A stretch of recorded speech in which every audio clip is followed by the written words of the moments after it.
in detail, we can say. Another infographic taken from the PricewaterhouseCoopers report last year, the report on strategy and global payments. And this infographic shows the projections that the cashless transaction volume will more than double by 2030. So in the next few years, the number of cashless transactions counted in billions will grow rapidly, and we see the Asia Pacific region is shown here in this infographic, that this is the region where especially the growth will be very, very visible, but also Europe and US and Canada, the Latin America and Africa, their numbers are much lower, but also the growth will be visible there. So the tendency is visible on a global scale, and I think it's without any doubt we can say that this is something which truly is changing our world.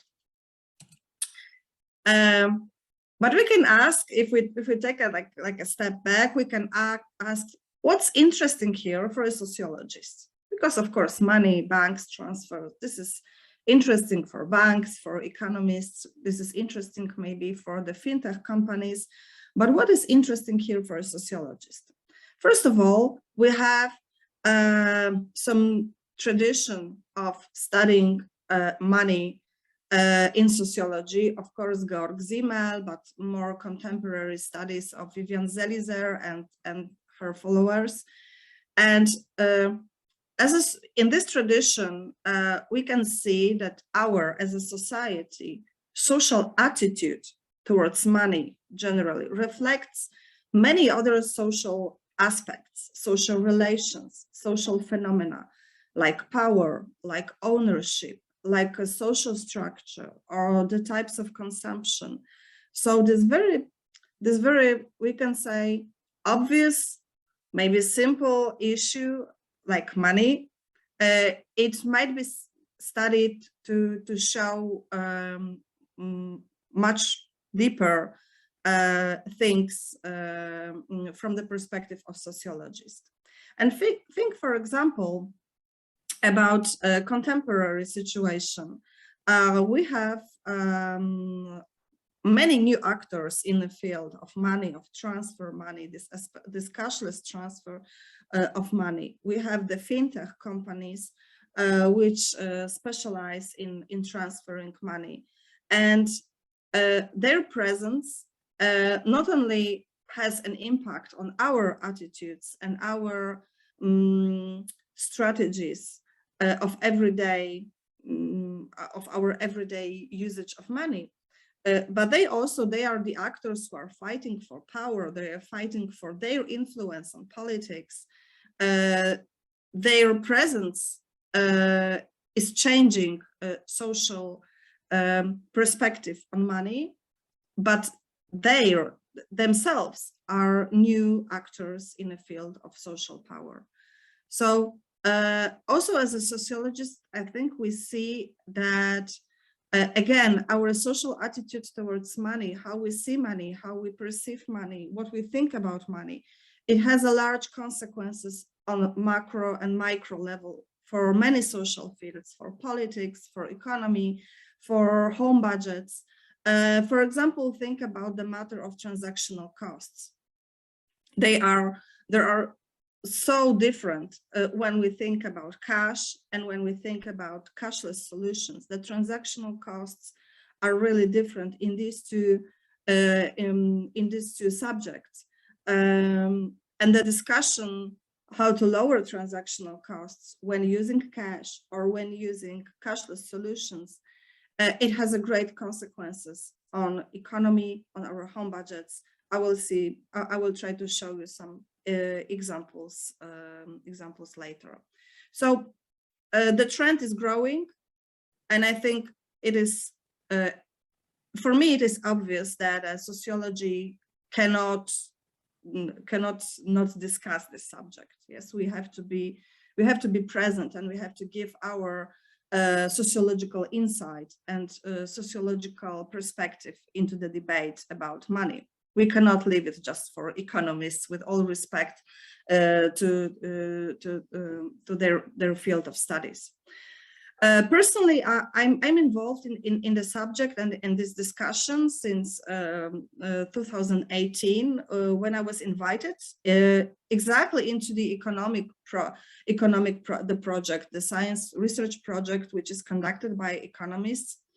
And they asked me to bring some sociological input, to bring some sociological perspective. And the more I dig into the details of cashless payments market in Poland, I thought that I have to, and our team, that we have to identify social factors that enable and constrain at the same time the process of institutionalization of cashless payments. I think that the perspective of institutionalization is a correct one, because the cashless payments and the cashlessness itself, so this tendency to use payments cards or smartphones, smartwatches instead of cash in retail and service points, that this tendency it is something which is happening right now. This process is very dynamic. It has many actors, and I will show you later. And the outcomes are not obvious. The social consequences are not obvious. And right now, in my opinion, we are maybe not at the very beginning of this stage, because, for example, a payment card or a payment terminal is not a new technology. So in terms of technology, we have some old solutions like cards, credit cards, but we have relatively new also technologies like applications on smartphones. And so we are not at the beginning of this process of institutionalization of cashless payments, but we are, I think, still in a quite early stage of this process, where a lot can be changed or directed differently for many reasons.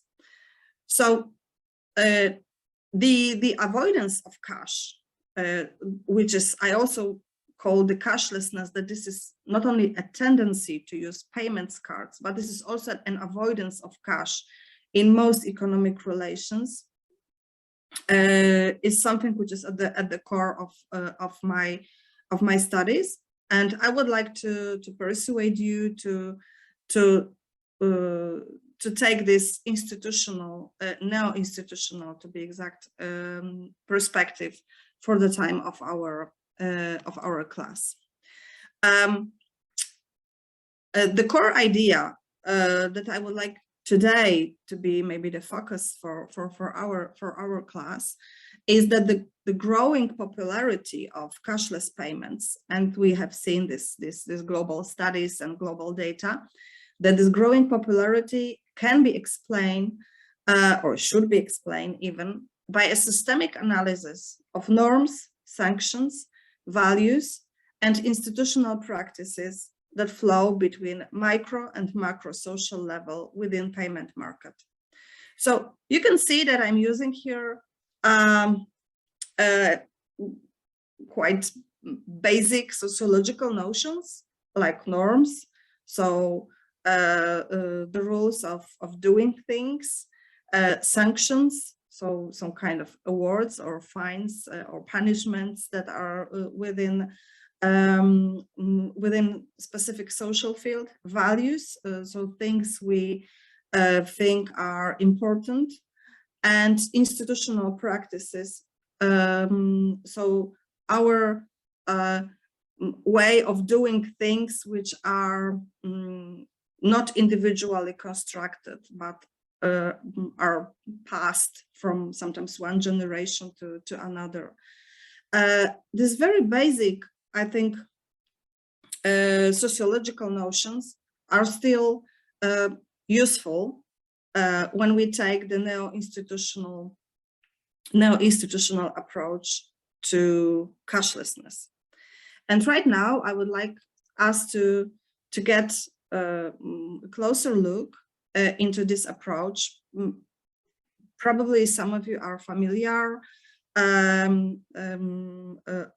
Laura has sent my paper to you, and also some things are there. And I know that this approach is quite popular in many disciplines. And those of you who have read some papers or have conducted studies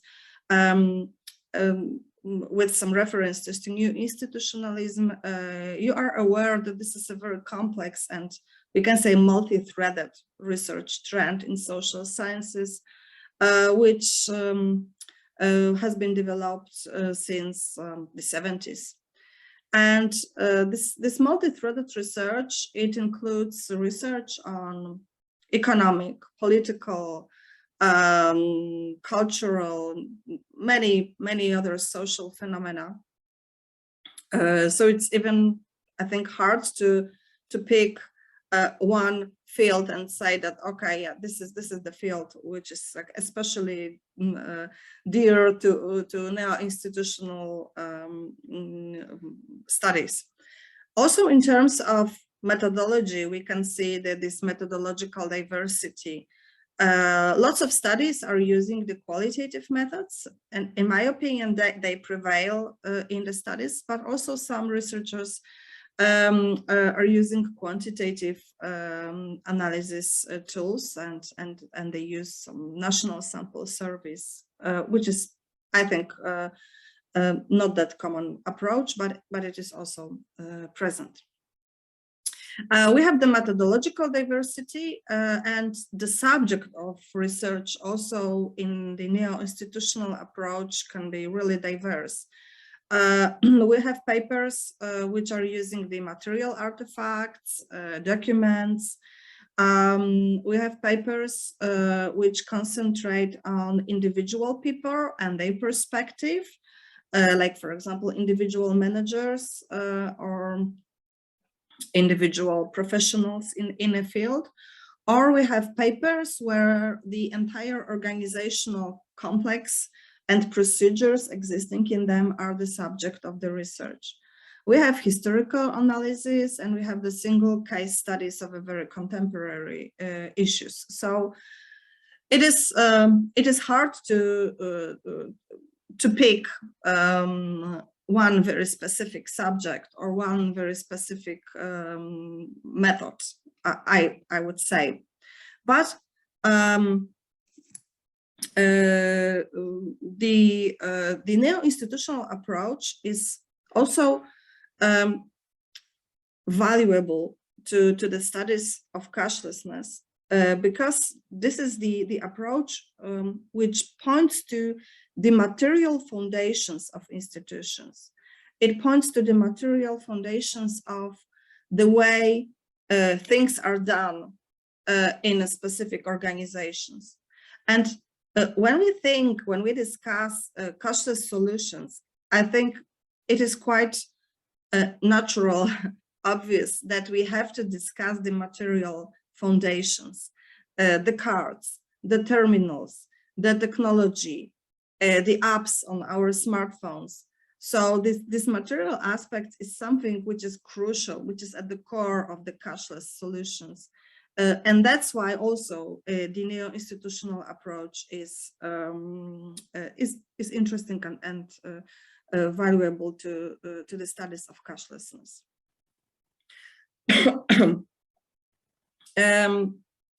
The neo-institutional approach is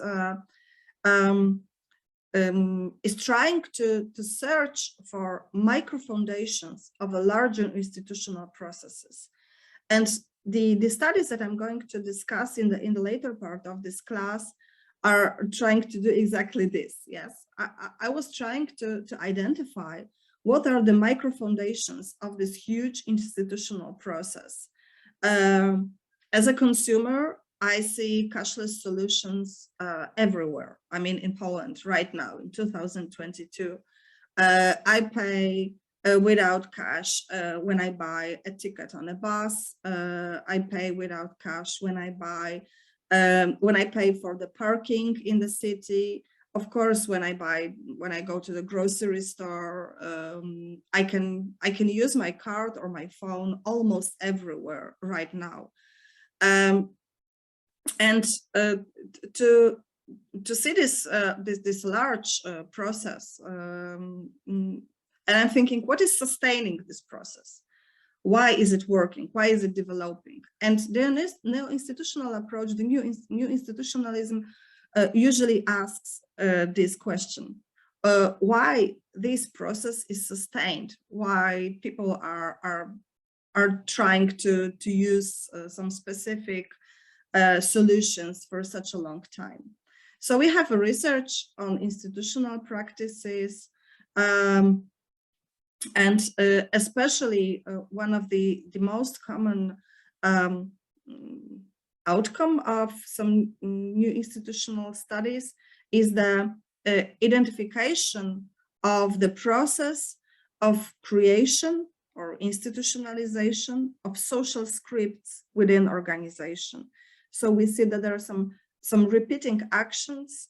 People are doing some things for a long time because they are using some kind of social scripts, because they believe in something, because they feel that they should oblige to some norms, to some values, because they believe some specific narratives which are present in the public discourse. And in this field of studies, we see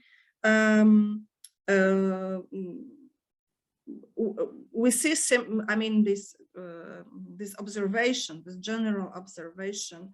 We can see it in the studies in such field as higher education, the studies of art museums, the studies of hospitals, the studies of practices of management in big corporations. So this in this sometimes very different social fields or different social organizations, the same conclusion was found, that there is some kind of social script, and the social script is sustained. So these larger macro processes can be sometimes characterized by some specific institutional logic or the specificity of some organizational field. The cashless solutions and cashless payments is a very diverse field itself. And in my opinion, it is impossible to say that we have only one institutional logic within, or there is that there is one social script maybe within. It is much more diverse, but we can still see some interactions between different institutional logics. I will today refer later to such organizations as banks, like commercial banks, and we have a central bank. Even if this is the bank and this is the bank, the institutional logic is not the same, because on the one side we have the state, and on the other side we have a private owner who might have totally different interests and different aims than the state. The institutional logic is not, I mean, we can compare it, but it is not the same. But still, I think that these notions, these concepts, maybe taken from now institutional approach, are again something that we can use and apply. As I have said a few minutes before, the neo-institutional theory is a multi-threaded research, but my proposal is to pick some main assumptions and theses from many authors, and maybe to see I'm sorry, some theses and assumptions that are the most common ones in this now institutional fields, because this is with this this selection, I would like you to have maybe a better understanding of the way I look at the cashless payments. So to start from our starting point for this main assumptions are the assumptions and thesis about actors, social actors. In many sociological theories, actor usually is an individual, but in the neo-institutional approach, actors can also be collective actors. So the entire organizations can be treated as an actor, as a subject of analysis, for example. When the collective actors, when they operate in a network, in a relation to shared areas of social activity, they create the so-called organizational field. So in the case of cashlessness, we have commercial banks, we have a central bank, we have NGOs, we have a fintech companies, and they are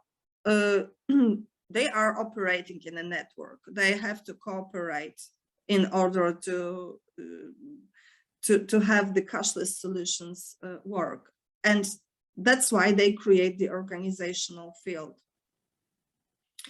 In a non-institutional theory, actors' actions are the result of internalization and recreation of social scripts, which are created at the intersection, we can say, of the impact of values, norms, and sanctions.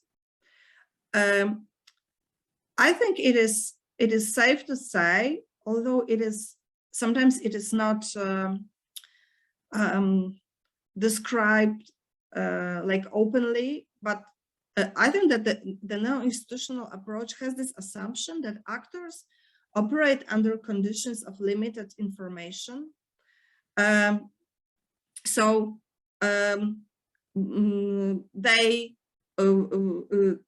don't have the full, which is like a basic game theory. Yes, we do not have the full information about another side of interaction.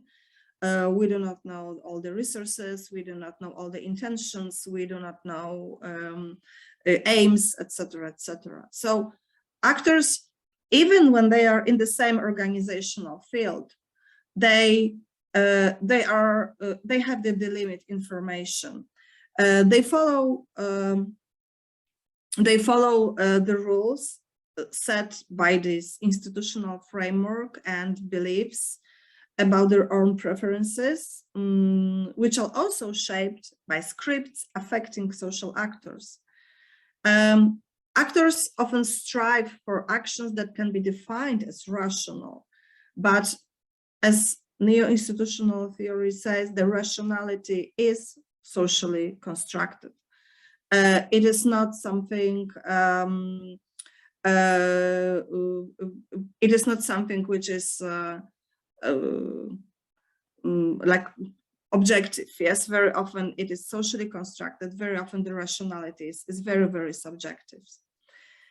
And the last point, in my opinion, important to raise here is that the institutional approach believes that that actors can change institutions, especially when they have strong needs and they have very strong preferences and interests, we can say, which are not fulfilled in a given institutional conditions. They may become, as Paul DiMaggio called, the institutional entrepreneurs.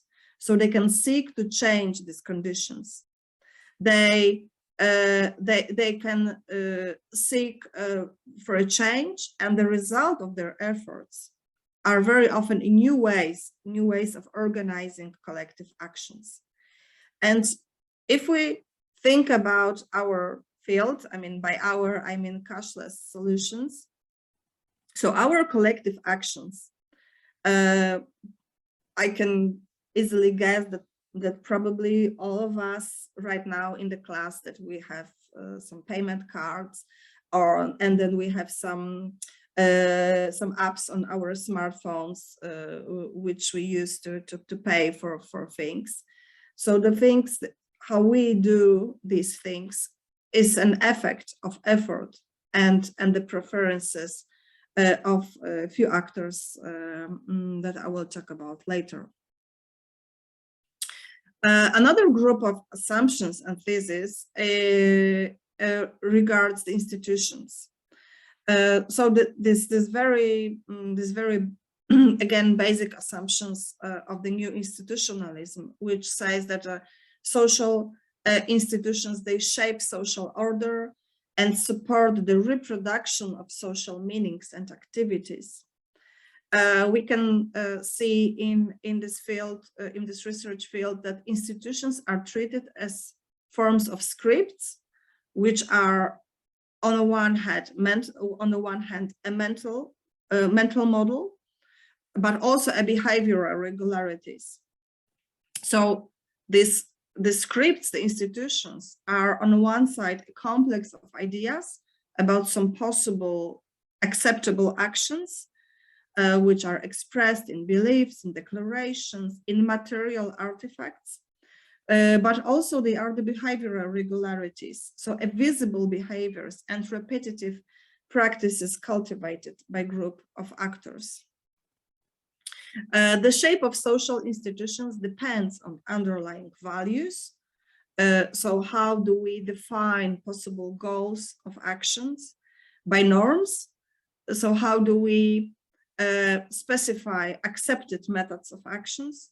And sanctions. How do we specify penalties and rewards due to actors depending on the degree of their implementation of values and reliance on norms? But again, as again Paul DiMaggio wrote, institutions, they never remain an iron cage. Yes, probably some of you are familiar with this term. It means that institutions can be changed, and the process of change sometimes is very rapid. Sometimes it takes years. And that's why the development and function of institutions, it resembles a kind of game, a game in which actors with stronger resources, which are more aware of interests, are able to play the interests of weaker players and create solutions which based on values, norms, and sanctions that will prefer stronger players.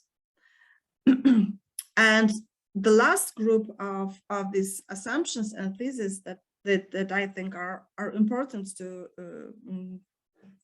be mentioned here regards the social change. The social change is something which is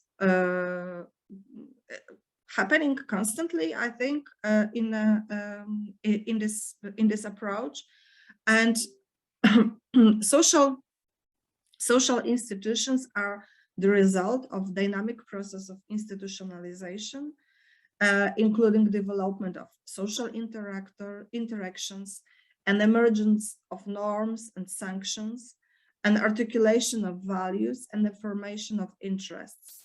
These processes, they are sometimes they are happening in time.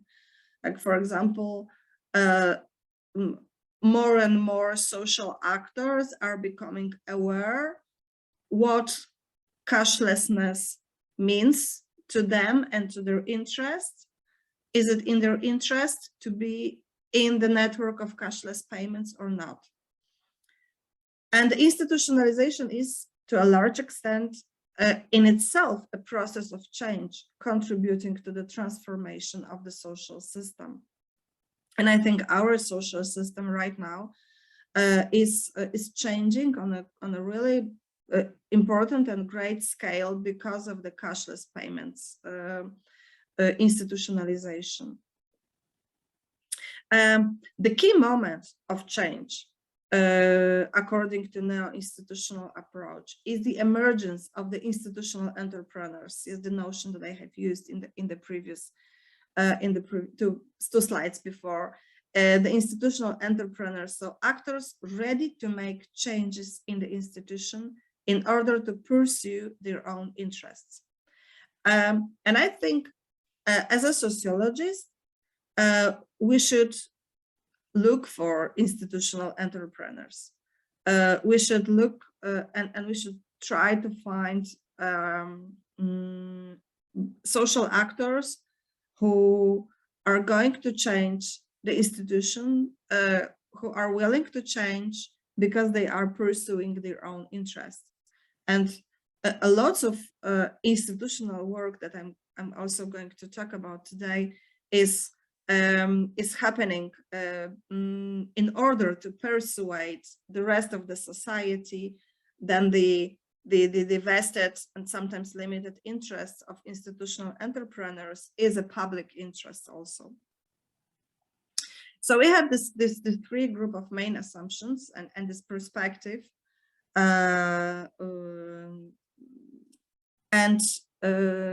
for some part of today meeting, I have picked also the very specific concept taken from the institutional approach, which is a concept by Thomas Lawrence and Roy Sotheby from their paper from 2006, the concept of institutional work. Lawrence and Sotheby, they write that institutional work is a deliberate actions aimed at creating, maintaining, or destroying institutions. And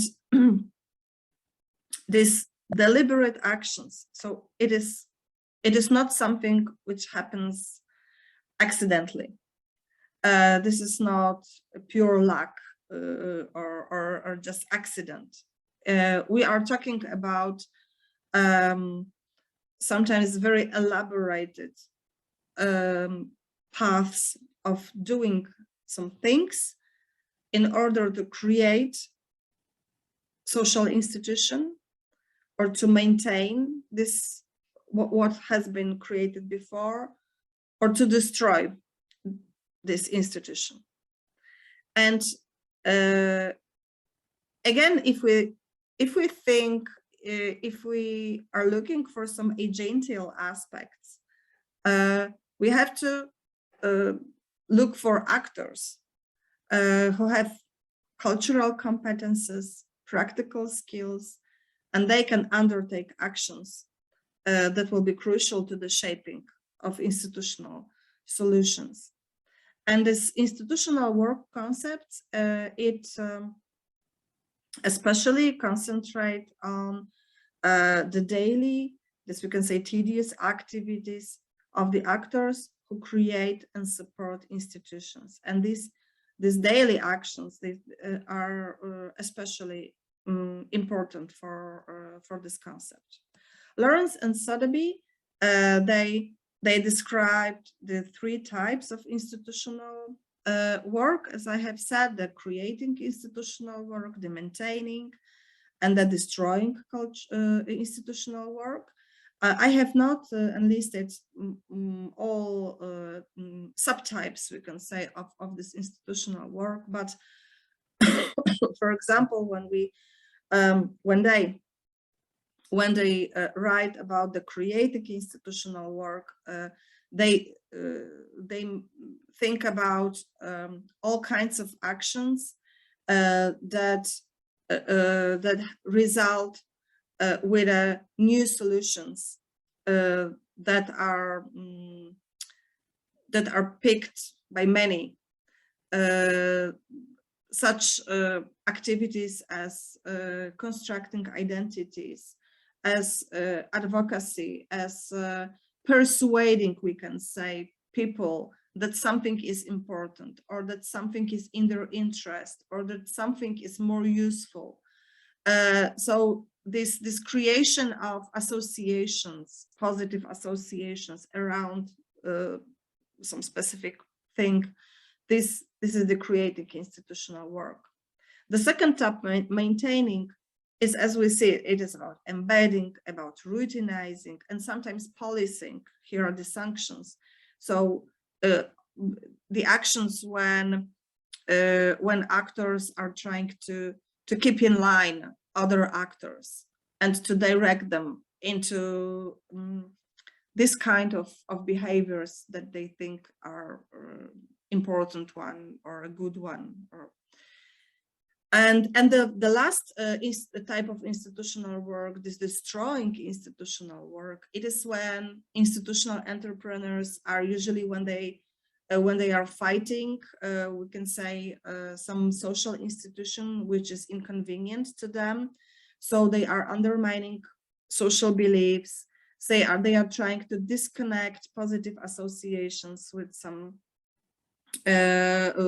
institution, and they are trying to disconnect sanctions with this institution.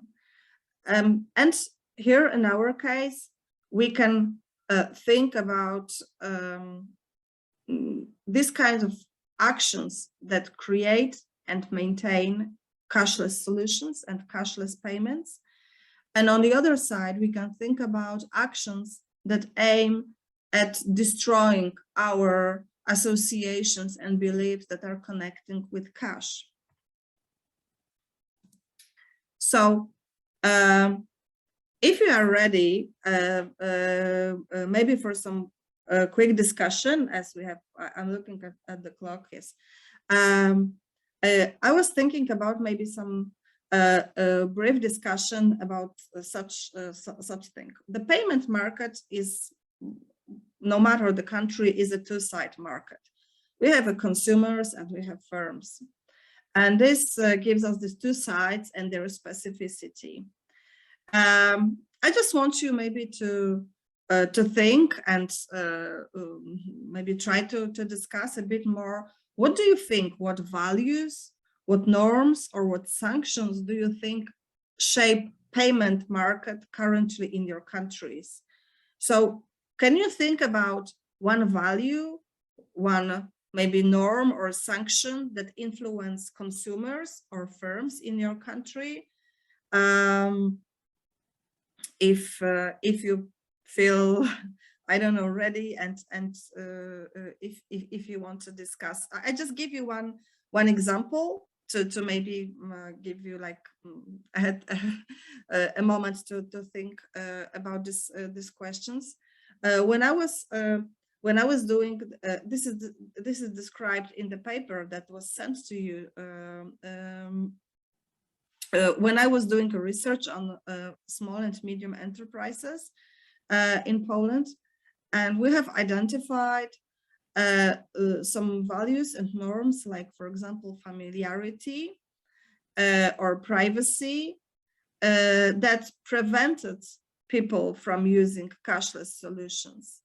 A small shop with a very constant group of consumers, the owners, they had this approach that they do not need a payment terminal because everybody knows that they can pay only cash in this specific shop. So when they have this feeling, this familiarity with their, which was it was, they related to their environment, the social environment. They were really not thinking about cashless solutions. They thought that it is irrational to invest into cashless solutions. They don't need it because everybody knows that they can pay only cash in this specific shop. So do you think that you have any other interesting values, norms, or sanctions that influence consumers or firms in your country?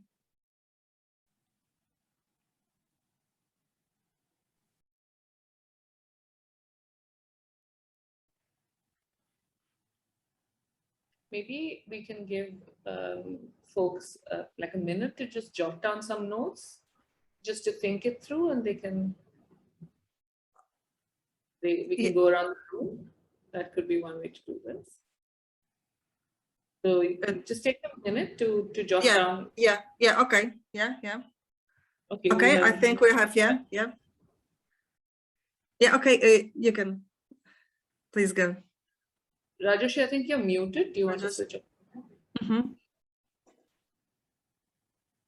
No, you're not audible. Yeah.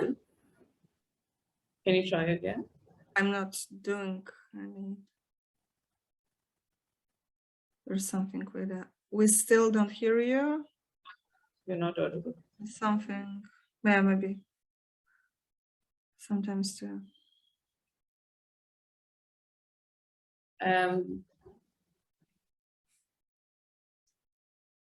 Oh, we've lost him. Okay. Might be a connectivity issue. So if while everyone is trying to jot this down, I had a small observation from my own field work. I think in India, for instance, cashlessness in some ways is very aspirational, and that aspirational aspect can be something that both encourages and discourages, particularly consumers who are expected to use instruments.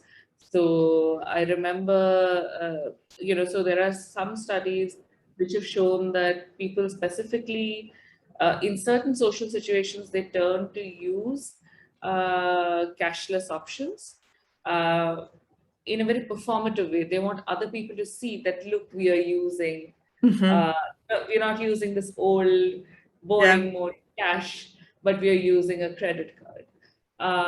But at the same time, I have also interviewed, so that can encourage the use of these payments. But at the same time, as part of these interviews that I had been conducting with consumers, I remember speaking to a set of women at their workplace, and they felt that these were low-income workers, and they felt that cashless instruments, cash was meant for people who like them, who don't have a lot of income, but cashless instruments are meant for people who are very elite. So I think it worked both ways in this case. Yeah, exactly. Yeah, this aspirational aspect. Yes, it is. Yeah, the being modern. Yes, that you are modern. You are that you know the technology. Yes, yeah, it is. I think very strongly associated with the cashless solutions. I think I see Rajeshi's back with us. Raj, yeah, he's back. Now can you hear me? Yes. Sorry, I had to change the system. Yeah. So regarding this, Joanna, regarding this question about value, from my field, I work with platform workers in India, and for them, the way they see value, like why cash in itself has a lot of value and digital payments or digital forms of storage of money doesn't, is with relation to time. So the platforms that they're working with, for example, if the consumer pays money digitally, then it is routed via the platforms, right? So the money directly goes to the platform, and then the money is transferred to these platform workers who are drivers. This entire process takes around 5 to 7 days. Whereas if somebody is paying them in cash, the money directly comes to them in their hand. So there is value in itself with relation to time, because they depend on this money for their day-to-day logistical costs for running their cars or their bikes. So the value that they associate is with relation to time when it comes to the other question that you had put forward regarding norms and sanction. I think it's not a sanction, but with relation to a norm, it is that cash itself being tangible, it is stored with me in my pocket, or it can be stored somewhere where I feel safe. But I really cannot access the place where the money is stored when it comes to digital, I think the physical space where money is stored when it comes to digital payments. So over there, the trust itself gets much more dispersed, but here the trust is much more located around my surrounding. I had gone ahead and asked the question, but then what happens with relation to banks? Because even in banks, you don't know where the money is stored, but they said that at least there is that physical infrastructure of the bank that's there. Mm-hmm. So the idea is that the money is there and there's a place which stores the money, the institution that stores the money. So I think these are the two things that I wanted to add. Yeah, thank you for this comment. And this is it is very similar to the approach and the beliefs that many people in Poland have. This is also the issue of trust to the system, to the banking system. Some of the micro entrepreneurs, for example, that I was interviewing, they had the same problem that you have mentioned, that they had to wait a few days for the money. For example, I was talking with a taxi driver, and he said, okay, when a customer pays in cash, I have this cash and I can go to the gas station and I can pay for the gas immediately. And when the customer pays by card, I have to wait, and then it depends on the bank and the infrastructure, sometimes few days. And I don't have the money to buy gas to run the business in the next few days. So when we have this micro entrepreneurs who are operating on the verge of having money or not having money, the few days makes a huge difference. And then there is the problem, and then there is this problem of trust. Yes, where are my money? When we use the infrastructure, where do they go? Yes, I remember one of the entrepreneurs said to me, I'm not so sure where this money are. Yes, where they go. It was like, when I have the ATM, when I have a bank account, I'm certain. I know, yeah, the infrastructure, it is familiar. And this infrastructure, the digital infrastructure, is something completely unfamiliar and unknown, and I don't trust. Yes, they say. So yeah, this is the issue of trust, and this is the issue of I think first this issue of having this time gap before the transaction and the moment when the receiver gets the money. This is the problem of legal regulations. This is the problem of sometimes even a political pressure, yes, on the owners of the infrastructure, and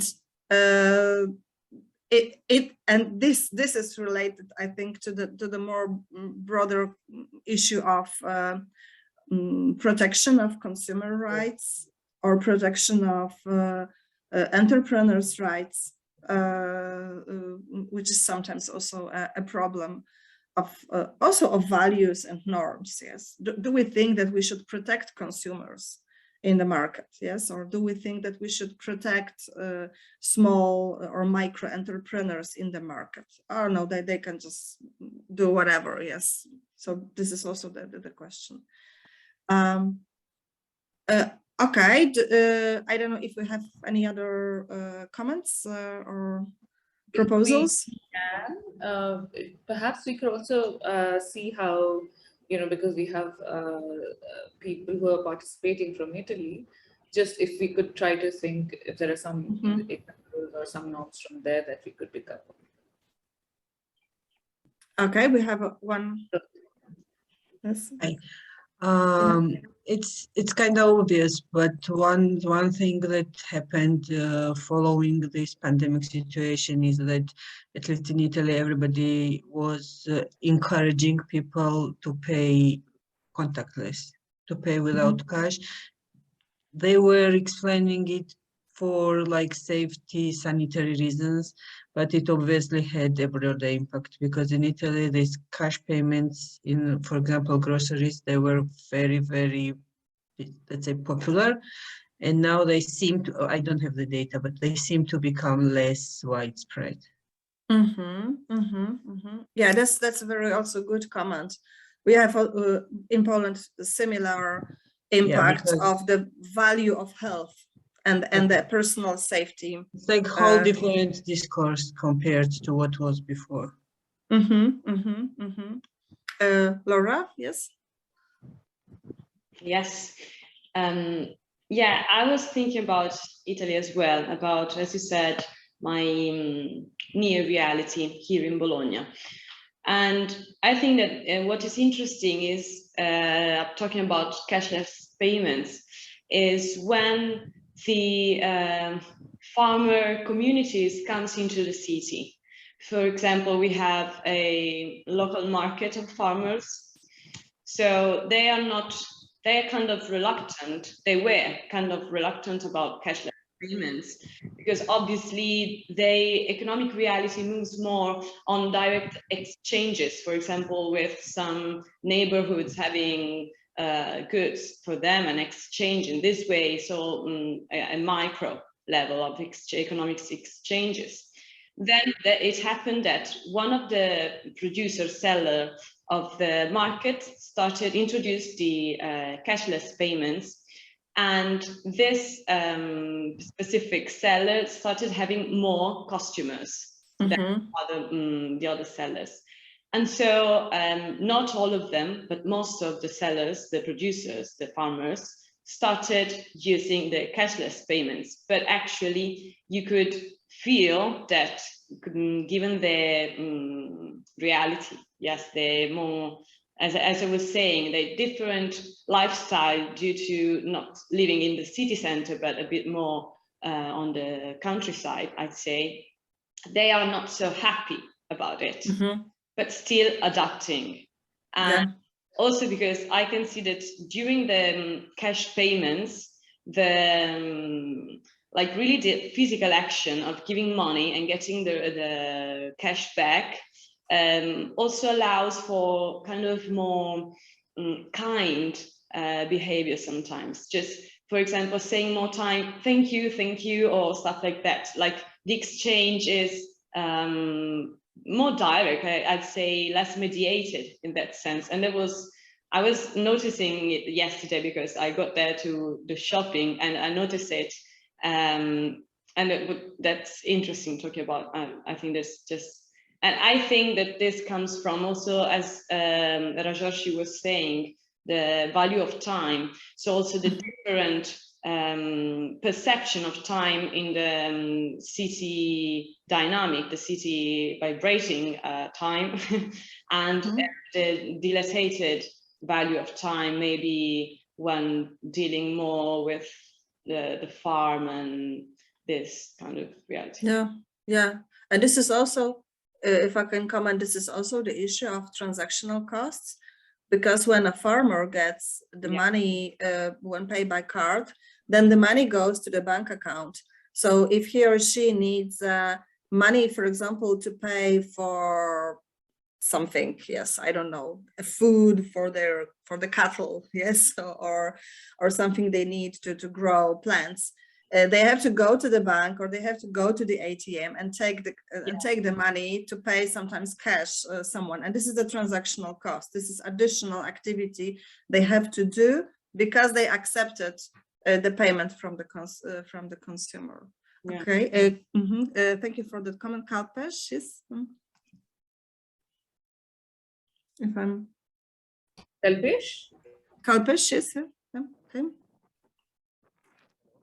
Am I audible? Yes, you're audible. Okay. So so I'm Kalpesh from India. I'm doing PhD in sociology, and as part of my PhD, I'm broadly working on finance, where I'm trying to see how social relations are shaping the participation of people in financial services. So I have been interacting with the microfinance women borrowers, where Yeah. For a moment, I felt like nobody is listening. No. Okay. So yeah. So the question, like I have been interacting with the microfinance women borrowers, and when the loan officers are there is this option that they can repay the loans via digital apps, but they prefer to pay in person to the loan collection officers because they prefer that at least they need to have a physical receipt of loan repayment. So that becomes more important for them. Even if they are not doing that, the auto deduction services like directly from the bank account, they would prefer that, because at least they will have a physical proof when they take the statement copy from the bank. So so that's I was thinking like this is how the physical proof becomes more important for borrowers than this using platforms to repay the loans. Okay, thank you. And the last maybe comment, yes, from Hiram, yes. Hi, Joanna. So I was trying to talk about an different, like in a different context, like with the boom of this cryptocurrencies. Like I am working on the social networks of cryptocurrencies in India. So with this boom of cryptocurrency and the writings of cryptocurrency enthusiasts in the journals and media. So I've seen that restaurants, especially like enterprises, like mostly restaurants, have started accepting payments in cryptocurrencies. So their their intention is also to gain publicity. Like they'll gain free publicity if they're accepting cryptocurrency payments of their particular restaurant, and like they are trying to create a notion that like we are a posh restaurant, like we are a modern restaurant.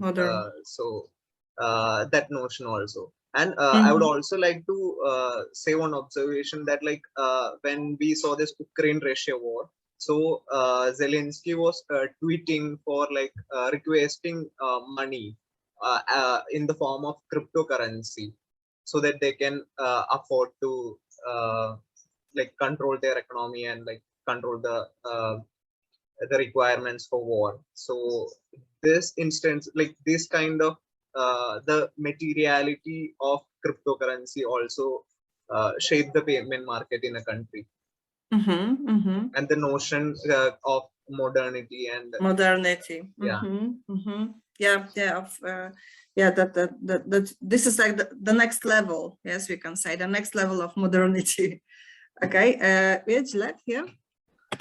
So I started thinking that, you know, this is a topic that we also touched on very briefly yesterday.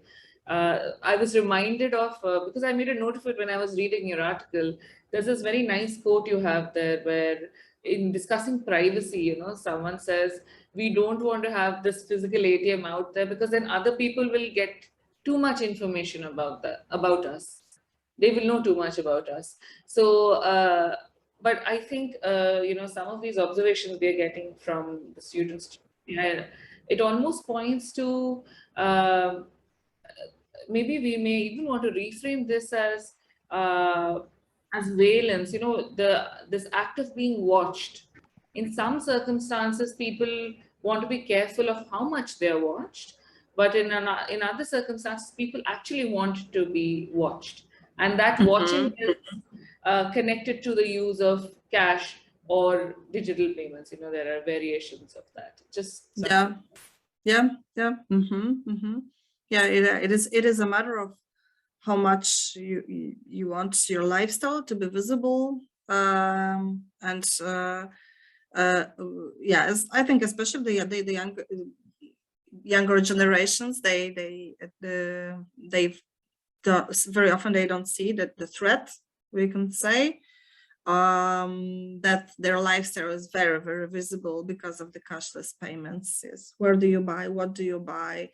And then there is we have the whole market of data brokers who are, you know, like preying on the data. I will refer to this issue a bit later. Okay, thank you for all your comments. And if you can, I'm looking at the clock.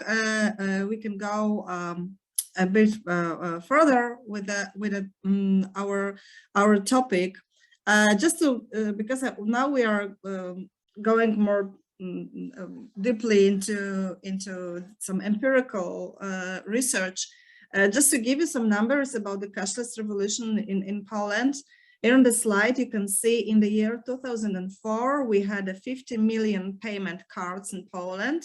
Last year, there were 44 million payment cards, and we have the population of Poland is 30, I mean, was before the war in Ukraine, because now we have accepted 2 million of refugees, but before that we had 38 millions of citizens and 44 million of payment cards. And the network of payment terminals, so the actual possibility to pay cashless, also expanded greatly. In 2004, there were 92,000 payment terminals in Poland. Last year, there were 1.1 million payment terminals in the country. So the network is vast, and it becomes vast because of the very, very detailed, we can say, institutional work that I'm going to talk about. Right now, almost 90% of adults in Poland own a bank account. If we think about people who don't own bank account, we think about the older generation, especially people 75 and more years old. Some of them, they don't have bank accounts. And the card transactions, so the way people use card, it is now mainly to do a non-cash transactions, so to pay with card. 92% of the transactions by card is for paying without cash. So it's not for the cash withdrawal from the ATM, which is another option to use your credit card. If we think about the network of actors in the organizational field, it is expanding greatly. We have 35 commercial banks operating in Poland. Some of them are foreign, they have foreign owners, and 8 banks are owned by the state treasury. And while in the 6, the main shareholders was domestic private capital. The payment market has, I think, at least at the top 5 main actors. We have a central bank, which is the National Bank of Poland, government agencies, especially the Ministry of Finance. We have commercial banks, as I have said, the fintech companies, and we have also the NGOs. So these are the actors that have resources and have more or less visible economic and political interest in cashless market development. You can ask, what is the interest of the central bank? And as maybe you know, there are studies which shows that the cashless payments reduce greatly the shadow economy. So the central bank and the government, they are interested in developing the cashless market because it lowers the shadow economy and it helps to boost the revenues for the state in a long time. On this slide, you can see it is in Polish, some description, but I will just briefly describe it. This is the panorama of Polish payments last year. So you can see there are the logos of organizations who are interested and are supporting cashless solutions in Poland. We have banks at the top. Then we have the operators of payment terminals. Then we have the software companies. Then we have the producers of the terminals. We have companies responsible for bank transfers. We have mobile payments. We have big international payment organizations. At the bottom, you can see there is a logo of Visa and MasterCard and Diners Club and American Express. And sorry, we have, for example, very growing part of the market, the so-called deferred payments, like Klarna, which is like international company. So some of them are international companies, some of them are this is the domestic capital.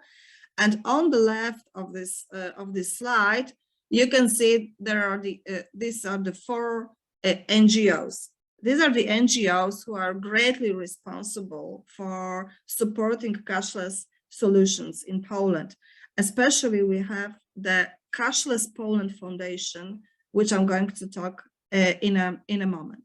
So we have the growing organizational field with more and more actors who are they are competing with each other, they are fighting for the customers, but in the end they have the same interest.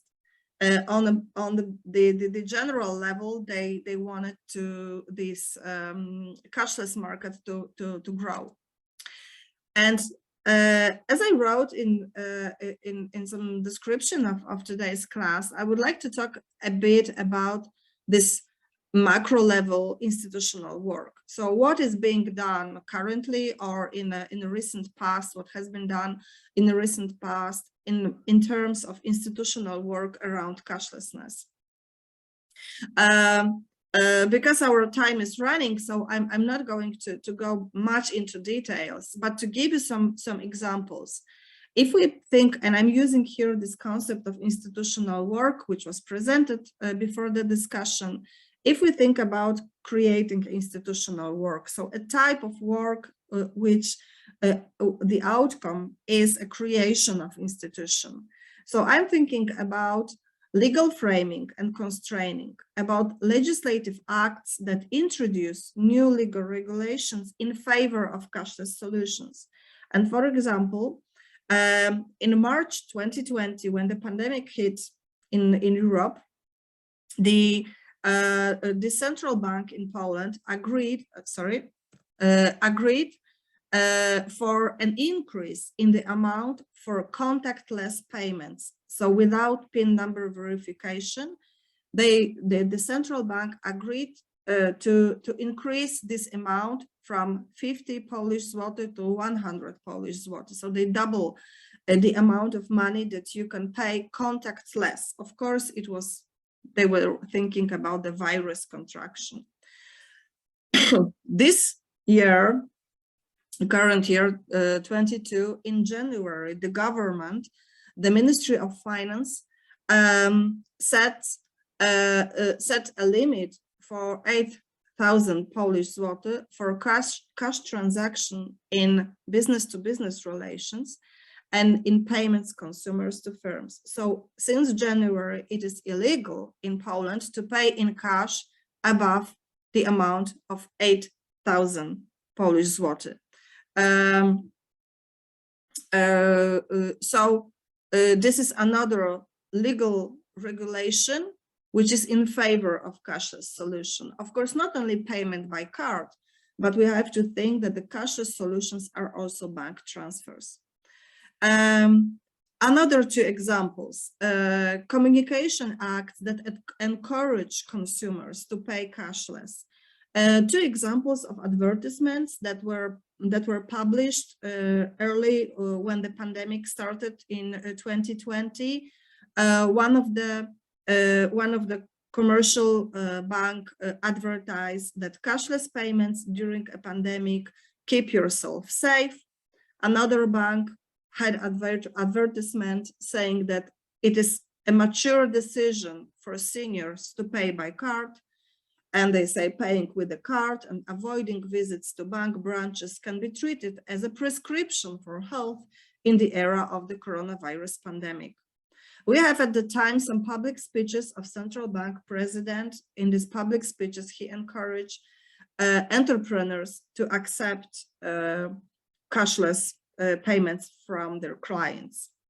And we have also lots of communication acts that encourage companies, firms to introduce cashless options, especially the Cashless Poland campaign, the Cashless Poland Foundation campaign, which constantly encourage companies to start accepting cashless payments. So these are, in my opinion, the creative institutional work, but we have also some examples of maintaining. So the actions that are their goal is to maintain this institution. And we have financial incentives for firms. And again, the Cashless Polish Foundation program, its main activity is a very very important financial incentive for micro and small firms. This Cashless Poland program, it offers a free payment terminal for a year and a 0 commissions for a year for all cashless transactions for micro and small firms. This is the reason why many micro and small firms started accepted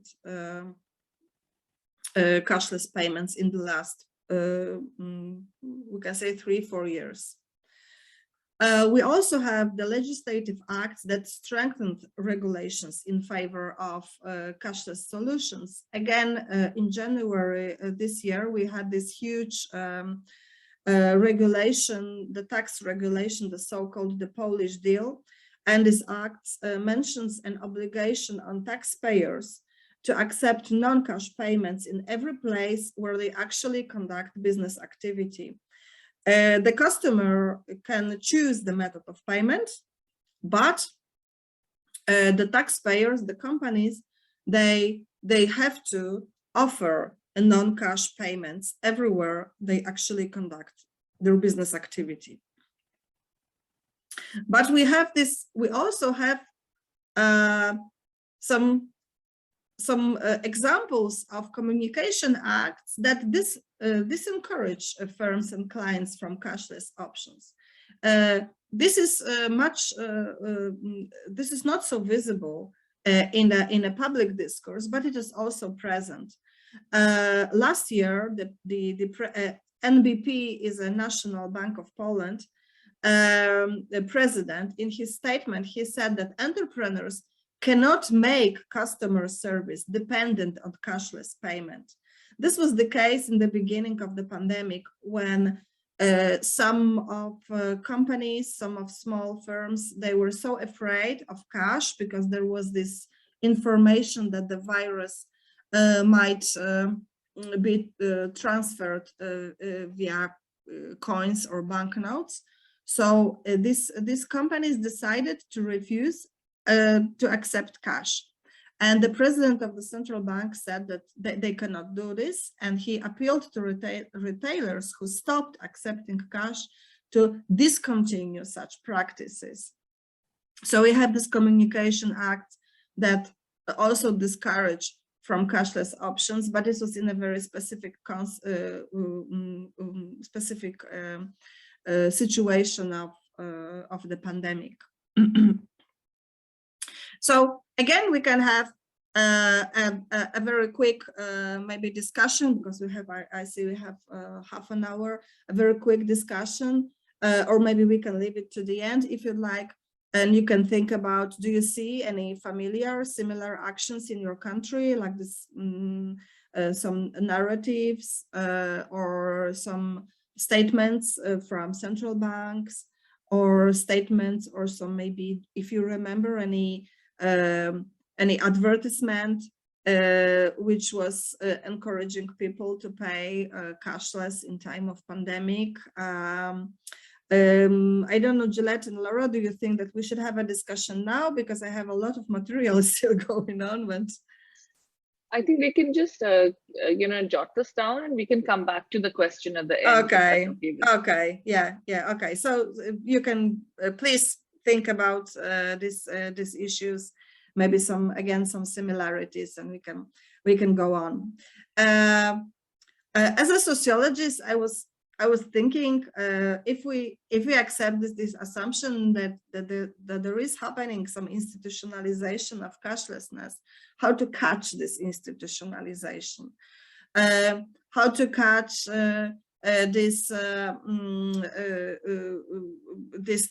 this complex process.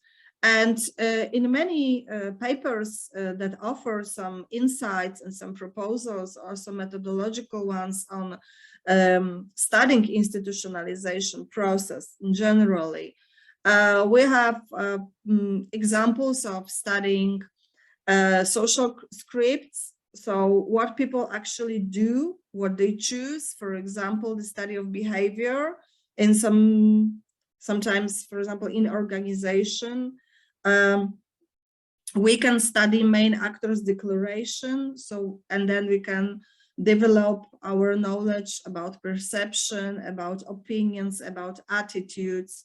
Of course, we can study documents, the historical, we can make a content analysis of some documents. Sometimes researchers decide to study visual, to make some visual analysis. So for example, a study of objects and places.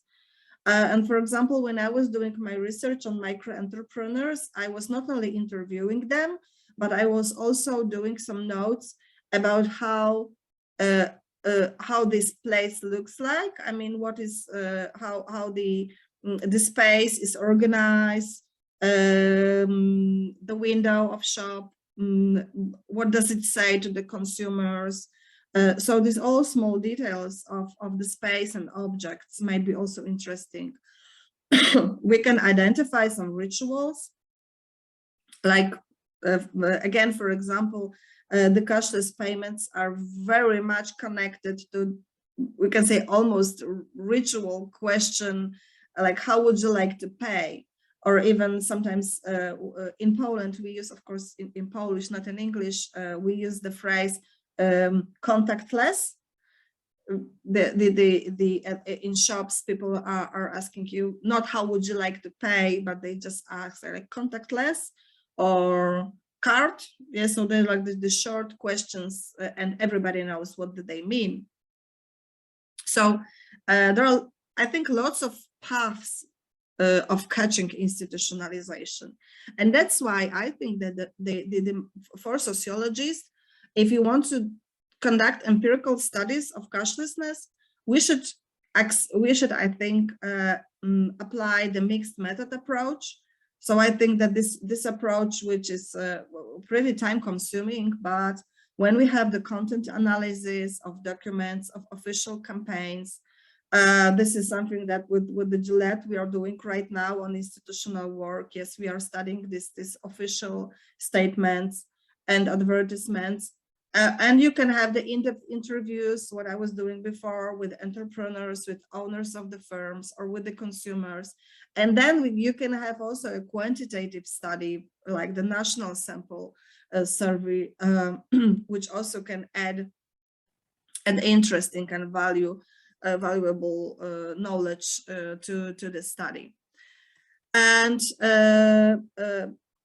just to give you the insight into my story, I started in October 2018. As I have said before at the beginning, I was involved in the project. We have conducted 74 in-depth interviews with owners of small and medium enterprises in Poland, both retail shops and service companies. The sample was divided into different regions of Poland. And yeah, we were trying to identify these norms, values, and sanctions. And the paper that you were given presented the outcomes of this stage of studies. And our final conclusion was then, at the time, that the cashlessness is a kind of a working social script which says that the non-cash transactions are a natural part of business and a natural part of consumer behavior. So it was something really rare to say the opposite, that this is strange. No, this is natural, but some of the entrepreneurs, they think that that they don't have enough resources to join this trend. And this script includes this narrative practices, yes, the question contactless, for example, the techniques in the form of incentives and sanctions, and this rationalization resources. Here in this blue in this blue box, you can see there is a quote, a direct quote from one of the owners. He said, "We would probably also have this terminal, but it is just that the money from the terminal takes a long time. Not only does it cost you, but you don't have the money right away, but it is only after a few days, and it is quite irritating and burdensome for us. And we are not too keen on it because we bear the costs and we are waiting for the money." So this was the rationalization technique to not have the terminal. But also they have this, many of them have this feeling of modernity, and these aspirational aspects that we have discussed before were there. So like the ladies who said, yes, that when you don't have the terminal today, it's like a complete backwater. Yes, it's like you are old, you are not modern, we can develop this. So they have this sense of necessity which they took from the public discourse. And in this study, one of the main conclusions were that small and medium enterprises, they were experiencing the coercive institutional isomorphism. This is the notion taken from Paul DiMaggio work. So these companies, they adopt similar strategies towards cashlessness because they face similar formal and informal pressures exerted by banks, suppliers, acquirers, public institutions, and NGOs. They also feel that there are some specific cultural expectations in the society, some certain standards that they would like to achieve, like this innovation, modernity, that your company is not innovative enough. And with this study, we decide that the small and medium enterprises are a key point in the process of institutionalization of cashlessness, because this is the institutional node when the pressure from banks, the pressure from NGOs, the pressure from the central bank meets with the public. But the small and medium enterprises, they do not play the role of institutional entrepreneurs. They lack the resources or skills to convert their capital. They are not the creators. They just maintain, we can say, this institution, but their institutional work is more about maintaining than about creating this institution. And then the COVID came, and Polish society, as people around the world, we met COVID, and very rapidly, I'm just going to explain what do you see right now. Very rapidly, in a public sphere, in the public places, consumers met some infographics and informations that encouraged them to pay cashless. Here on this slide, you have on your left, this is the infographic which was created by the Polish Ministry of Health, this infographic which was distributed online, and it says that when you go shopping, please remember about your safety and others' safety. And you can see there is a picture of a wallet with a card sticking from the wallet, not coins, not banknotes, and they say, pay contactless, not even cashless, but contactless with your payment card. And on the right, you can see there is a poster. It was April 2020. It is a poster from the local modern art gallery in my hometown. And the poster said that what you should do when you're entering this gallery, that you should disinfect your hands, you should cover your mouth and nose, and you should buy your tickets with your card. You should pay with your card cashless it uses the phrase cashless, bezgotówkowo in Polish. And another two pictures, again on your left, this is taken from the website of the Cashless Poland Foundation. They have created the special signs for small and medium companies to be used in the companies, and it is about disinfecting the surfaces. This is about leaving the chair empty to make a social distance. They have made the signs for small and medium enterprises, and they encourage enterprises to download the PDF and to print it on their own. And why am I showing this, although it doesn't say anything about paying cashless? Because this is the Cashless Poland Foundation, and they encourage their, we can say, customers, their clients, to remember how it is important to stay safe during the pandemic. And then on your right, this is the photograph from the local pharmacy, and the orange round signs says safe and quick, pay by card or by phone. So again, we have this association of quick payment, fast payment, and safe payment in the pandemic times. And this is the connection with the card or phone. So there were more such examples, and the team that I'm cooperating with, we have managed to conduct two stages of studies in June and July 2020. First of all, was a national survey on the representative sample of 1,000 adults in Poland. And then there were 20 telephone in-depth interviews with micro-entrepreneurs.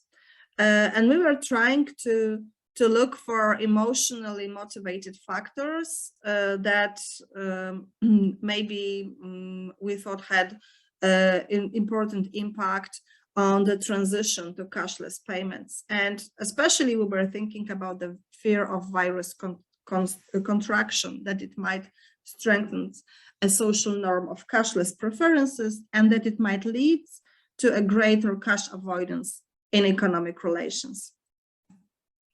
Our study, as I have said, was representative in terms of age, gender, place of residence. And we were examining many dimensions of cashlessness, like the cashlessness as a kind of immersive experience, we can say. So we were asking about tendency to use bank transfers, to access to mobile payments. We were asking about mobile payments applications on smartphones, about online shopping, payments, of course, with cards in retail and service points. But we also asked our in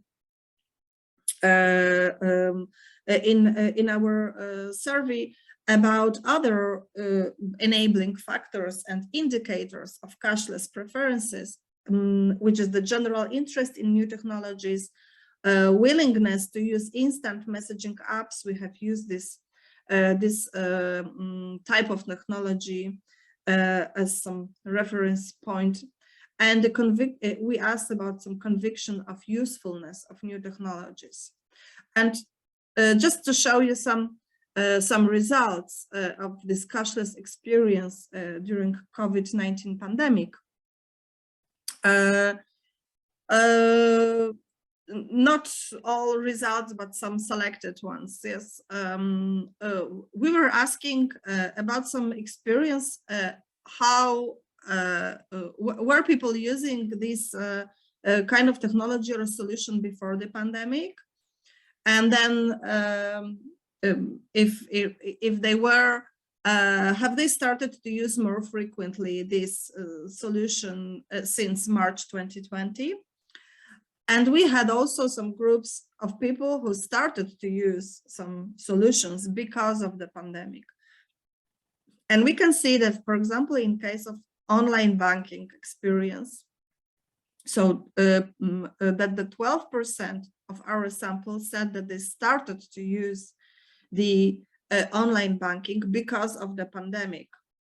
In other cases, like the smartphone banking application or the usage of Google Pay or Apple Pay, we had respectively 10 and 11% of respondents who said that they started to use it more frequently since March 2020.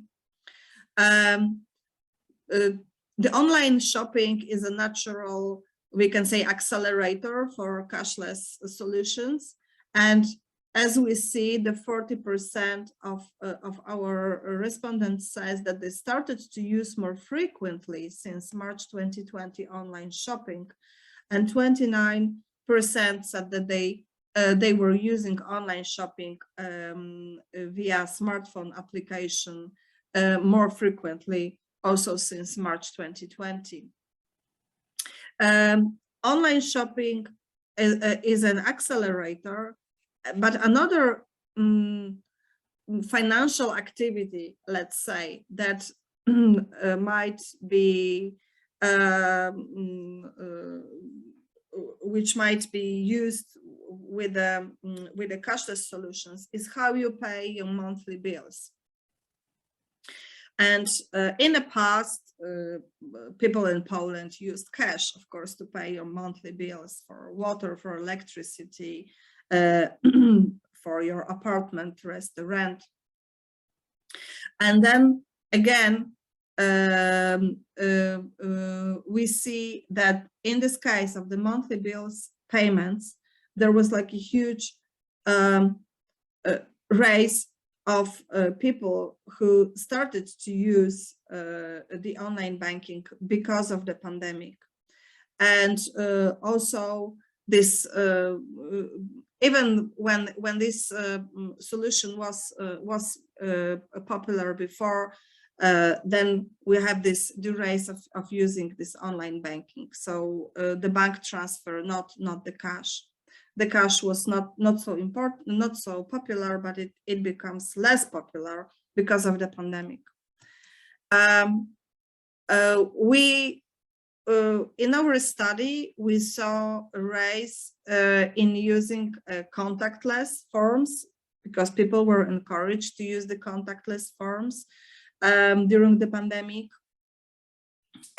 Also, there was a rise in such activity as paying via online banking when buying goods online during the pandemic, because some people were using another strategy. They were buying things online, but they were paying by cash when the courier was coming with their purchase. Yes, they were buying by cash, but here they have changed. They started to pay via online banking.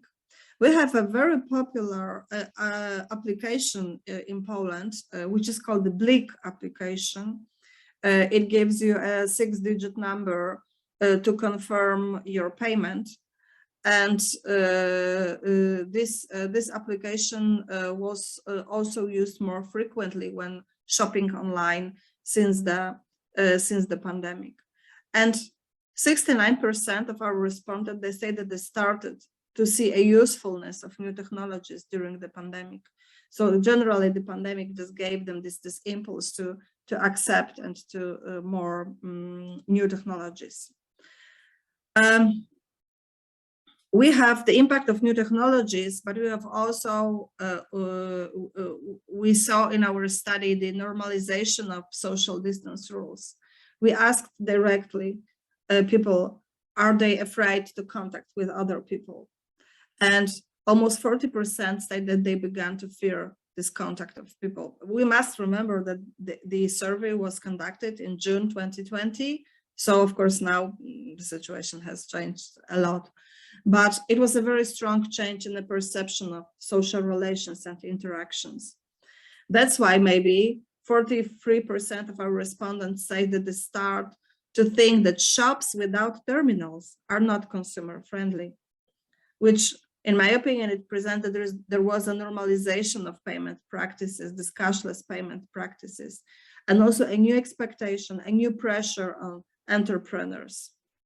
And now we go to the question of what others know about us.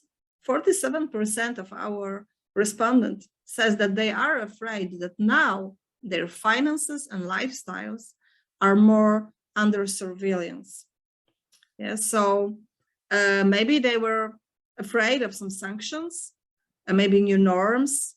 We don't know, because this was a telephone run interview, so it has some limitations, methodological limitations to go deeper into some issues. But I think at the time it shows that there was a growing clash of pandemic standards and the perception of privacy, which some people they felt this clash. I have shown you that the central bank president he condemned the entrepreneurs who refused to accept cash in their stores, and actually 8% of our respondents said that they met with the refusal to accept cash. So they had this direct contact with maybe entrepreneurs' fear of a virus contraction. They had this signal from society, and this was the unexpected rupture of relations. You know, because it's like, you know, why do you have a shop? You want to earn money. You have a customer. The customer has cash, and you said, no, I don't want your cash. Yes, this is like crazy. Yes, completely crazy situation. So it wasn't very common, but I think 8% in a national survey, it shows that something was going on at the time, and that's why we have asked our respondents. Do they try to persuade their relatives to use payment cards? And 24% said that yes, that they are sharing this experience, that they are sharing this knowledge. So they are using this power of the private social networks, which of course makes the diffusion of technology even faster. We also ask directly our respondents if they are afraid of using cash. Because if you remember, we had internationally created, like we can say, communication. The WHO said something at the beginning of the pandemic about the virus contraction on banknotes, and then it was like repeating, but it was pretty vague. And at the time when we were doing the research, 81% said that they are not afraid of using cash. So like the majority of our respondents said that they are not afraid. And I think at the time, this result is the outcome of institutional work conducted by central bank, because the central bank in Poland kept repeating that we encourage you, but the paying cash is not that dangerous. Yes, that you should. You shouldn't be afraid, we can say, although yeah, we encourage you to pay contactless, but the message about dangerous was not very, it was not a strong message from the public offices. But this fear was present in other aspects, and almost 30% of respondents said that they were afraid to buy in stores. They don't have terminals. And they expect that 74% that they expect that payment terminals will be everywhere. So they really expect it to this change. We also in June we have conducted 20 in-depth interviews with small and medium entrepreneurs about their pandemic experience, about their perception of cashless solutions in the pandemic times. We asked about their changes of clients' reactions and behaviors, changes of business strategies. Do they have new channels of supply and distribution?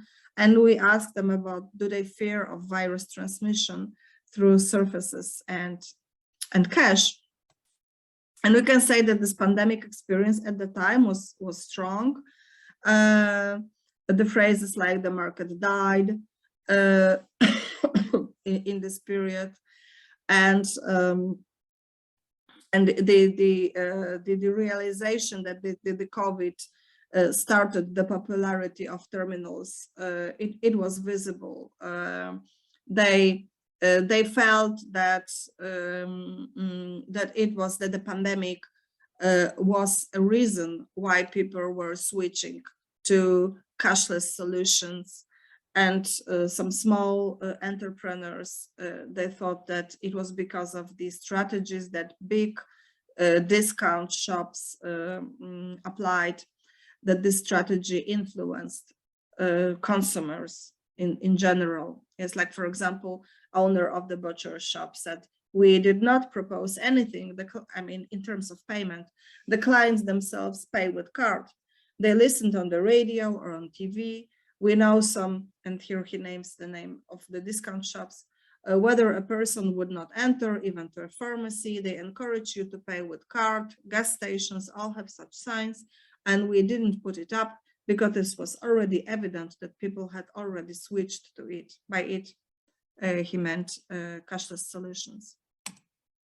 We also saw a lot of maintaining institutional work, that small entrepreneurs, they changed the shop space, they put in new signs, they put some protecting shields, they started new services and options for clients, like home deliveries. Some of them started accepting bank transfers, or they introduced some telephone consultation or advice. And they also changed the paths of supply. The firms, they switched to online shopping when supplying their companies, and they started to prefer the wholesalers with the option of card payments. So they conducted really a lot of this maintaining institutional work, of which routinized cashless solutions in the companies. We think that the pandemic broke some barriers for those micro entrepreneurs who have so far blocked the idea of connecting a terminal in the company, and that the pandemic built readiness to introduce cashless payments in the future. Companies understood that cashless payments are part of building the necessary social distance at the time, but the fear of cash as a source of contagion was warning at the time, and this pressure of having funds in the bank account also grew, because the micro entrepreneurs switched to the online shopping, so they needed money to go directly to their bank account. We can say that we have seen this flow of pressures in June and July 2020, the fear of virus and the social distance. It helps to create this norm of cashlessness for the firms and the norm of cashlessness for the consumers. The new services, the change of space in shops, and the consumers, they switched to cards and mobile payments for many reasons, we can say. Yes, for many, this information and pressure from the outside. So I would say, as our time is almost, it is almost 2 p.m. So to answer this question from the title, how is cashlessness formed? I think that we have that the cashlessness is formed in the organizational field, where we have actors' interests. We have to look at the actors' positions, where are they in the network, and we have to look at the norms and values that are present in the society. And then on this ground, we have an institutional work which is especially aimed at building sanctions and building narratives that are supporting cashlessness. And then the cashlessness as a social institution is the outcome. So it is created upon this interests, and then the institutional work which aimed at sanctions and narratives in the end. So to answer the question which started our today meeting, why are we abandoning cash? Cashlessness, we are abandoning because cashlessness is considered to be a rational choice. But it is a rational choice when it is consistent with interactive practices, with the way we understand efficiency, so with the transaction costs, and with the narratives in the public discourse and media coverage. We have pressure of actors, we have sanctions supporting cash withdrawal from the system, but this rationality, we can say, is filtered. It is filtered through the narratives, it is filtered through our transaction costs, it is filtered through other cultural aspects that we were discussing today. This is everything on my side. Thank you for your attention. And then we can go again to the question or very short maybe discussion if we still have time. Thank you. Yeah, I think we have time for a quick Q&A session or some comments if we can have that.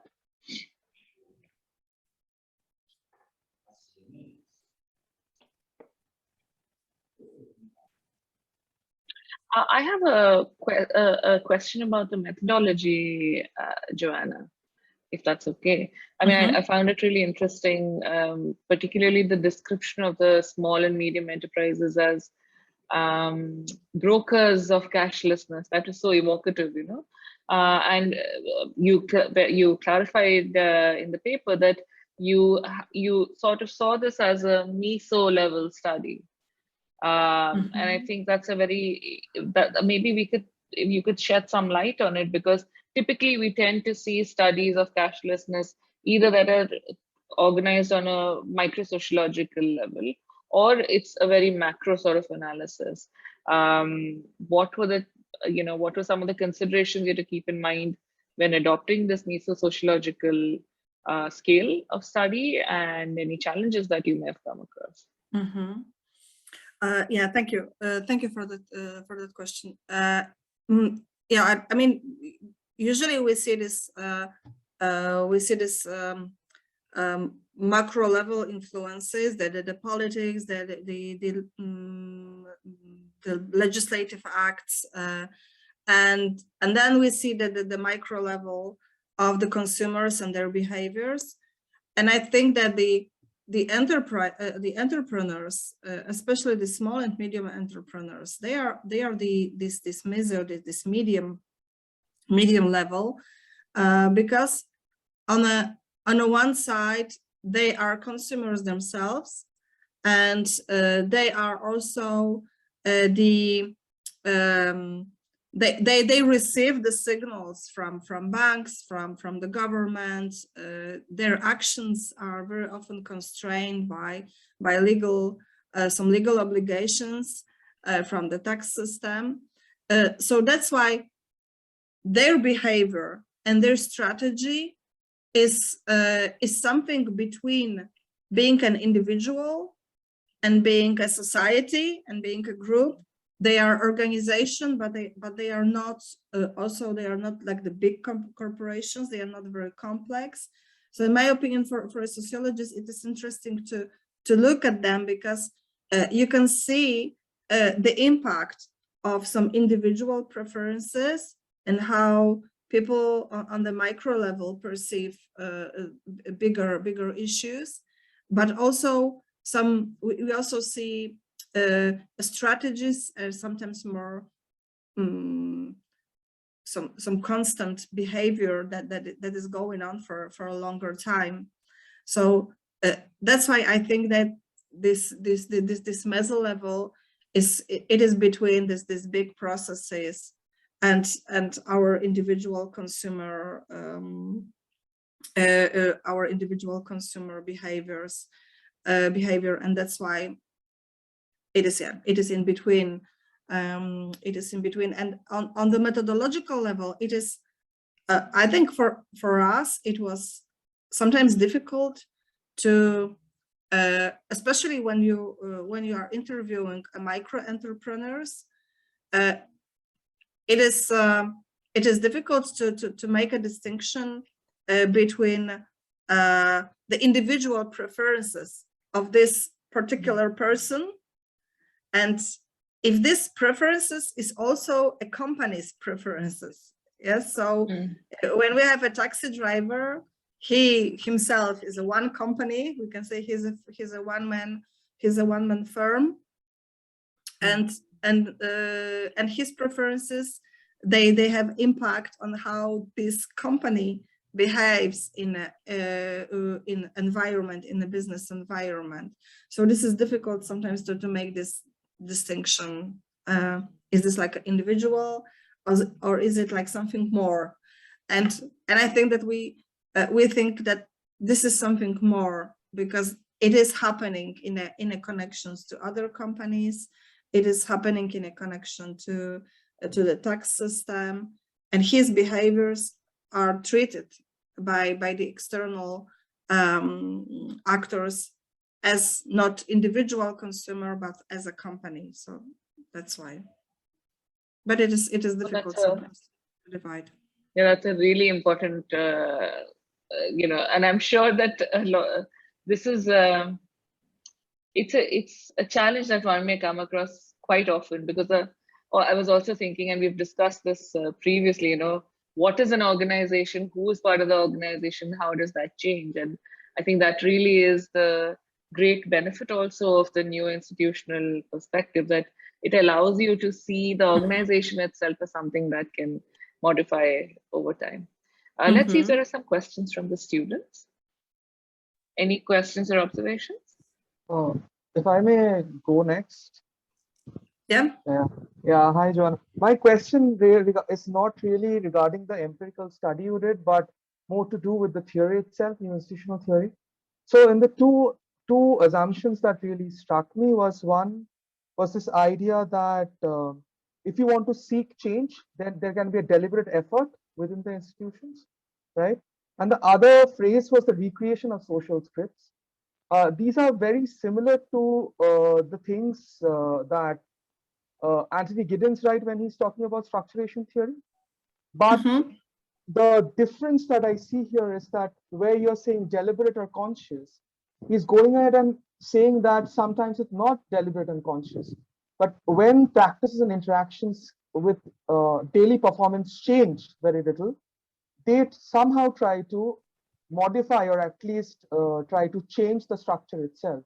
So I was just thinking that, do you think that these kind of seeking for change is a very conscious process, or it can itself be a very non-conscious from a practice point of view?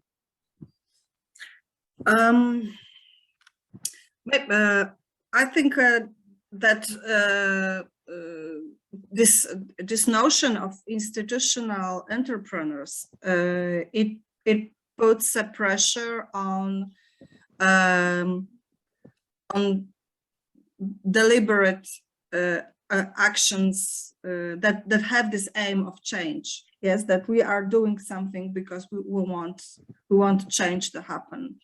So if we are using these institutional entrepreneurs, I think maybe this is maybe someone will interpret it differently, but I understand this this concept as a concept of actors who are willing to make a change. But of course, I think your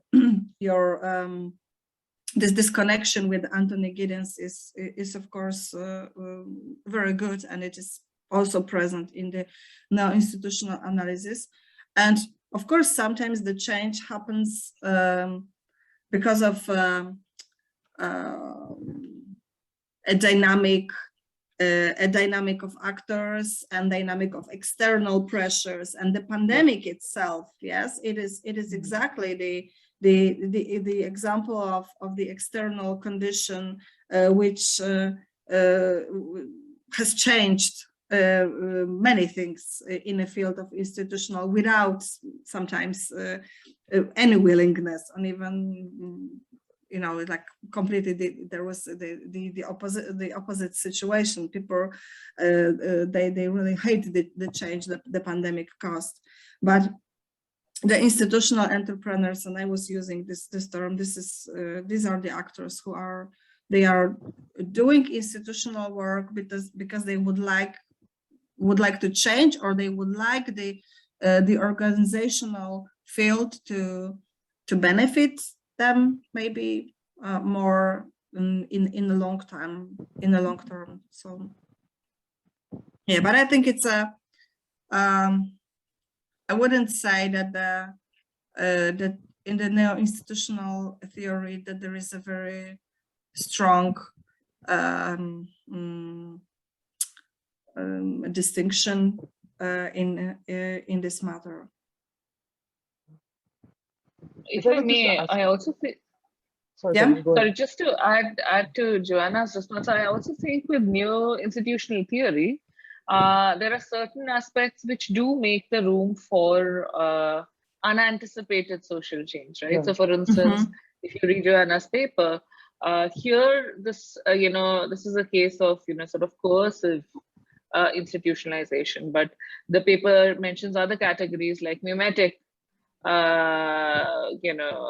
isomorphism, and there I think you have these agents who are reacting in a particular way to a great degree of uncertainty. So it's not necessary, I think, that the framework is prioritizing more agential move towards social change. Sorry, Raju, you had a follow-up? Yeah, I just wanted to ask, like, I'm sorry I'm asking too many questions, but when you were describing new institutionalism, I very much was reminded of the work of Weber as well as Polanyi, with this notion of embedding that's there, as well as this studying of this institution from an actions perspective. I was just thinking, in your field, did you find any charismatic characters who really influence as an individual? Because in India, what we find, this push towards cashlessness during the pandemic was very much spearheaded by our Prime Minister. And he used a lot of platforms to make sure to say that, this is a vision for the future. This is a vision for the future, and it is also to protect you. So this kind of a charisma that is there. So did you find any such individuals or any groups such as that? Yeah.